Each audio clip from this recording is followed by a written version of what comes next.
Your favorite crab meat pizza has arrived, Mom. Enjoy to your heart's content. As my daughter-in-law places the plate before me, her kindness seems out of character. I can't help but question this abrupt shift. It strikes me that my eldest child and his wife might be orchestrating some scheme, using food as their tool. Their history of hostility and past attempts to deceive me weigh heavily on my mind. The lavishness of this pizza only adds to my skepticism. Their sudden display of kindness feels more like a calculated move than genuine warmth. Trusting them blindly would be naive. It's clear they're plotting something. I refuse to be underestimated. I possess the capability to defend myself and reverse any situation if necessary. My name is Mary, a housewife in her 60s. Since my husband's passing years ago, I've lived alone. Initially, when my eldest child and their spouse proposed I move in with them, I declined. They were newlyweds, and I wanted them to relish that special phase. Nevertheless, they insisted on residing nearby out of concern for my well-being, a gesture for which I was genuinely appreciative. Their frequent visits, despite my reassurances that they needn't feel obligated, were a testament to their caring nature. My eldest child would often express worry, prompting me to relent and indulge their concern. Similarly, my daughter-in-law sought opportunities to foster a bond with me even when my eldest was occupied. I took pride in my child's choice of partner, believing her to be a person of integrity. However, I was oblivious to their ulterior motives at the time, a realization that now vexes me. Reflecting on those moments, I am irked by my own gullibility. Genuine kindness without hidden agendas is a rarity. I allowed myself to be swayed by their eloquent assurances, oblivious to the underlying truth. It wasn't until later that I uncovered their true intentions. One evening, they dropped by and ended up staying overnight, citing a lack of plans for the following day. Though I hesitated to encroach on their time as a couple, suggesting they return home since it was nearby, my daughter-in-law was insistent. "We're eager to strengthen our bond, so we'd like to stay," she asserted. Reluctantly, I acquiesced, offering them the guest room. This house, a creation of my late husband, holds many unused rooms since it's too large for just me. Despite its dustiness, my daughter-in-law graciously assisted in tidying up, showcasing her adeptness at housework and reinforcing my favorable opinion of her. In the quiet of night, I stirred, parched, and made my way to the kitchen. En route, I noticed the living room bathed in light. Intrigued, I peered in, finding them seated on the sofa engaged in conversation. Unable to resist the temptation, I surreptitiously listened in, inadvertently overhearing a dialogue between my eldest child and his wife. "I'm utterly drained," remarked the eldest child. "That old lady has us toiling like slaves, don't you agree?" "Just endure a little longer," the wife countered. "Once we secure Mom's inheritance, we're free. If her husband hadn't been a CEO, we wouldn't be in this predicament. It's astounding how easily she's deceived just because we're cordial to her. Mom's always been emotionally fragile. She'll likely bestow the inheritance upon us." I was dumbfounded by what I overheard. If their words held truth, then their kindness was merely a facade to lay claim to my late husband's estate. Had all their previous gestures been insincere? Every word they uttered to me were family bound to support each other, or so I thought. Why this fixation on the inheritance? I couldn't discern any financial troubles on his part, but perhaps he's entangled in dire straits unbeknownst to me. What drives them to such lengths for an inheritance? Is it solely for monetary gain? The behavior of the couple left me pondering, perplexed by their motives. I resolved to confront them about their recent conduct. Through inquiries within the neighborhood and among acquaintances, a startling revelation surfaced. Both of them were deeply entrenched in gambling, having accumulated an overwhelming debt far beyond their means to repay through conventional employment. It dawned on me why they were so desperate for the inheritance. My late husband had bequeathed a substantial portion to our eldest child, albeit less than what I received, yet still a sizable sum. They had recklessly squandered it, plunging into insurmountable debt. Their kindness, it seemed, was merely a guise to secure the inheritance from me. Following this discovery, I grew wary of their intentions. "Do you require any assistance, Mom? We're here to lend a hand," my daughter-in-law inquired, her words ringing hollow in light of the unsettling truth.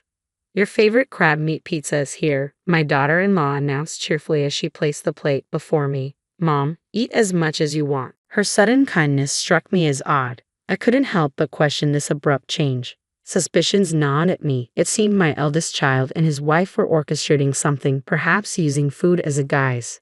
They had a history of hostility and deceptive acts, so their newfound warmth raised red flags.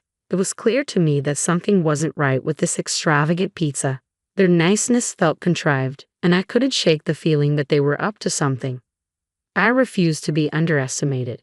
Despite being a housewife in my 60s, living alone since my husband's passing, I was not without my own strength. When my husband died, my eldest child and their spouse had offered for me to move in with them. However, I declined, wanting them to cherish their newlywed bliss. Yet they insisted on living nearby out of concern for me, a gesture I initially appreciated. Their frequent visits, despite my reassurances that they needed to feel obligated, only fueled my suspicions. But it wasn't until one fateful night that my doubts were confirmed. They stayed over, claiming they had no plans for the next day. I suggested they return home since it was close by, but my daughter-in-law insisted they stay to deepen our relationship. Reluctantly, I agreed, offering them the guest room. In the dead of night, I caught them conversing in the living room. What I overheard shattered any remaining trust I had in them.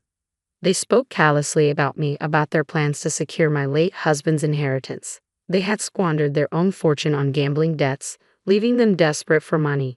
Their kindness towards me was a ruse, a means to an end. From that moment on, I kept my guard up. When my daughter-in-law extended hollow offers of help, I politely declined, wary of their true intentions. Their subsequent attempt to confront me about a supposed new love interest only reinforced my skepticism. Their concern was a thinly veiled attempt to maintain control over my finances, and I refused to be manipulated any longer. I could see right through her facade. It was clear she was only concerned about protecting her inheritance. Yet my daughter-in-law continued to play the role of the caring daughter-in-law, never revealing her true intentions.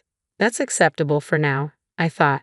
The true nature of my eldest child and their spouse will be revealed in due time. All witness their true selves when the moment is right. And that moment arrived sooner than anticipated. "Happy birthday, Mom," exclaimed my eldest child, presenting me with a bag from a fancy pizza establishment. Inside were an array of pizzas, including my beloved crab meat pizza. "Thank you, but let me handle these," I insisted, prepared to start plating them. "No, Mom, today's your day. Sit back and relax. I'll take care of it," declared my daughter-in-law. She whisked the bag away to the kitchen. My eldest child followed suit, offering assistance. Despite their seemingly genuine efforts to celebrate my birthday, I remained wary. Something was amiss. As I contemplated their motives, they returned with plates in hand. Before me sat a steaming slice of crab meat pizza. "Here's your favorite, Mom. Enjoy," my eldest child affirmed, echoing their spouse's sentiments. To an outsider, it might have seemed like a joyous birthday celebration, but I knew better. There had to be something sinister lurking on that plate. I refused to be fooled. Their excessive kindness raised suspicions that couldn't be ignored. With my husband no longer by my side, I understood the importance of protecting myself. I vowed never to place my trust in them again. They would soon rue the day they attempted to deceive me. "Well, it certainly appears appetizing, but my tastes have evolved recently. I find myself drawn to the foie gras on your plate," I remarked, reaching for my eldest child's dish. They tried to intervene, but I feigned ignorance, questioning, "Is there a problem? You know, I've developed a newfound appreciation for foie gras. And if memory serves, you used to enjoy crab meat too, didn't you?" I suggested we share both dishes, observing the sudden pallor that washed over my eldest child's face. It was evident that they had schemed to manipulate me by tampering with my favorite pizza. Their reluctance to indulge confirmed my suspicions. "But it looks so tantalizing. Won't you have a taste?" I prodded, watching as their facade crumbled under the weight of their deceit. With resolve, I reached for a slice of the crab meat pizza and offered it to my eldest child. Reluctantly, they took a bite, their expression tense as if anticipating the aftermath. Daughter-in-law glanced at them, her concern evident in the pallor of their face. "You seem a bit off color. Perhaps the pizza didn't agree with you, Mom," she suggested, her voice tinged with apprehension. "Considering how your husband is feeling, maybe it's best to call it a night and prepare something different," she added, her panic palpable. Sensing daughter-in-law's desperation to end the meal, I countered, "But your son doesn't appear well either. It's safer for you to stay the night." Despite her attempts to deflect, insisting they leave, her words faltered, betraying her desire to depart. It was clear she was eager to make a swift exit. I always thought that for a couple attempting to deceive others, they're remarkably inept liars. They unravel at the slightest hint of unpredictability. I mused to myself as I observed my eldest child. Suddenly, something peculiar occurred. After a few moments, with a resounding thud, they collapsed to the ground. As I approached, I realized they were deeply asleep, likely drugged with a sleeping pill. Oh, couldn't keep your eyes open, could you? Must have been exhausted, I remarked, tilting my head in feigned innocence. Daughter-in-law's frustration boiled over. Enough. Why won't things go according to plan? Today was supposed to be crucial, she exclaimed, slapping my eldest child's cheek in a futile attempt to rouse them. But they remained unconscious, oblivious to her distress. I stood in stunned silence as daughter-in-law's facade crumbled before my eyes. Disregarding my presence, she began to confess. I had been pretending to be the dutiful daughter-in-law, all in hopes of securing the inheritance to clear our debts. Today was meant to be the final step. We planned to incapacitate you and steal your banking card. But nothing went as planned. It's your fault, she accused, her glare piercing. Their scheme to drug me and steal my banking card under the guise of a birthday celebration was truly deplorable. I couldn't stoop to their level, so I decided to confront them head-on. I've known all along that your kindness was just a front to get to my money. That's why I kept my distance and declined your offer of pizza, I revealed, watching as daughter-in-law's expression shifted from shock to disbelief. It was clear she had underestimated my awareness of their deceit. How foolish they must feel for thinking they could deceive me so easily. Sorry to burst your bubble, but I'm not as naive as you both seem to think, I continued, a hint of scorn in my voice. Your sudden displays of kindness always struck me as suspicious, and I even overheard your conversation about the inheritance when I stayed over, discussing your plans in the target's own home. That's just plain foolish. Don't label us as fools. We've been doing our best, daughter-in-law retorted defensively. If this is your best effort, then it's no wonder you're drowning in debt, I countered sharply, watching as daughter-in-law's expression shifted with discomfort at the mention of the word debt. And you know about the debt too. How much do you know? It was evident that daughter-in-law hadn't anticipated my knowledge of their financial woes. Her anxiety was palpable at the mention of their debt. I did some digging and discovered the extent of your gambling debts. It was quite a shock to find out. You've managed to accumulate quite a substantial debt, I stated matter-of-factly, noting the growing pallor of daughter-in-law's face. She must have realized there was no escaping the truth. Mom, I'm truly sorry. Please forgive us. We're struggling to make ends meet. Can you lend us some money? We'll repay you, daughter-in-law pleaded earnestly, her once confident demeanor now replaced with desperation. Even in her distress, she continued to seek financial assistance. It was disheartening to realize that, to her, I was merely seen as a convenient source of support. I'm sorry, but I won't be giving you a single cent. I can't trust individuals like you to fulfill your promises, I responded firmly, refusing to yield to her pleas. You need to take responsibility for your actions. Daughter-in-law's demeanor shifted to one of resignation at my words. Though visibly disheartened, she seemed to comprehend my unwavering stance and refrained from asking for money again. Following that confrontation, my interactions with my eldest son and daughter-in-law gradually waned. They ceased visiting, barely maintaining any communication. Surprisingly, when those days arrived, I didn't experience loneliness as I had expected. Instead, I felt a sense of liberation, free from the shackles of deceit.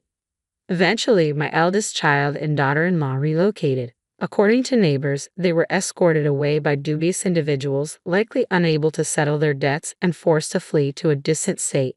Perhaps they now endure harrowing circumstances, plagued by the consequences of their actions. Yet such matters are no longer my concern. We are estranged, our ties severed. I bid farewell to this tumultuous chapter, confiding in my late husband's photograph. His expression seemed to exude a sense of relief, as if acknowledging the closure of a fraught period. My sole family now resides in the memory of my late husband, the one who steadfastly stood by me. The life is fleeting. I am determined to embrace it with strength, cherishing the cherished moments shared with my husband.